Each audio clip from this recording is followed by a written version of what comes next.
kung di namin ginawa ang dapat namin gawin, hanggang ngayon si Pastor Kibuloy ay hindi pa naaaresto. Part ito eh.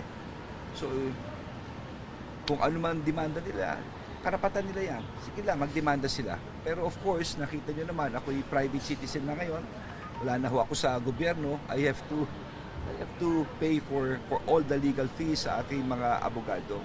Pero that's part of the job. No? Tinanggap natin yung posisyon, so eto, alam ko naman mangyayari ito na talaga magdidemand at magdidemanda. Sir, during the time of the service of warrant, lahat naman po legal, lahat po sinunod ang protocol?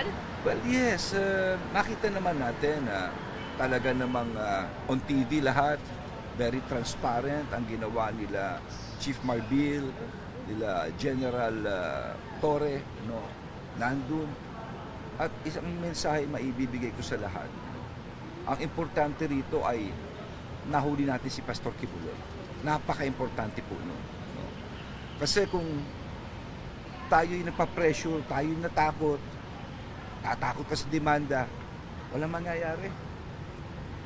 Importante rito, prinsipyo, nanaigang prinsipyo rito. Yun ang importante rito. Okay. Sir, You stand by your position natin Wala kaming I stand by nangyari, tama ang ginawa ng kapulisyahan. No? Ako'y nagpapasalamat sa ating mahal na Pangulo sa tiwalang binigay niya, sa kanyang guidance, and of course, nakita naman natin at nahuli siya. No? Ito rin lang sa mga nakikinig ngayon, what if hindi tayo nagpunta sa KOJC?